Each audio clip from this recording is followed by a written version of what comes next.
School పుస్తకాలు అంటాడు, లేకపోతే ఇది.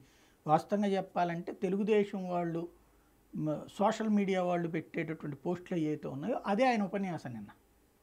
తెలుగుదేశం సోషల్ మీడియా పోస్టుల్లో 10th క్లాస్లో పేపర్ నొక్కేశాడు ఇవన్నీ, అంతకుముందు అసలు చదివే లేదు, ఎక్కడ చదివావు ఇవన్నీ అసెంబ్లీలో చర్చకు వచ్చినప్పుడు జగన్మోహన్ రెడ్డి చెప్పాడు కదా, ఫస్ట్ క్లాస్ స్టూడెంట్ని, ఇదిగో నా డిగ్రీ, ఇదిగో సో కేటీఆర్ నేను కలిసి చదువుకున్నాము, ఇవన్నీ లెక్కతో చెప్పాడు.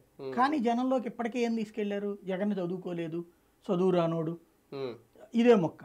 పవన్ కళ్యాణ్ చదువేందో ఆయన చెప్పినయే 3-4 చోట్ల ఉంది. ఒక చోట ఎంపీసీ, ఒక చోట బైపీసీ, ఒక చోట సిఈసి, ఒక చోట ఎంఈసి, ఇన్ని చేశాడు.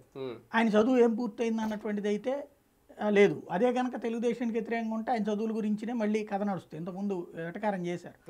ఇప్పుడు వచ్చేటప్పటికి ఏంటంటే జగన్కి సంబంధించి జగన్ మంచోడు కాదు, జగన్కి చదువు రాదు, జగన్కి అసలు సబ్జెక్ట్ లేదు అనేటువంటి ఇవన్నీ దానికి తోడు అట్లా అయిపోయింది, ఎట్లా అయిపోయింది. ఇప్పుడు ఏనాడు మాట్లాడాలి అది తన వ్యక్తిగతానికి సంబంధించి వ్యక్తిత్వ విమర్శలు. గతంలో 4 పెళ్ళాలన్నప్పుడు ఈ మధ్యన సభల్లో అయితే అది కాదు కదా. సిద్ధం సభల్లో పవన్ కళ్యాణ్ని చంద్రబాబునే మెయిన్ టార్గెట్ చేస్తారు.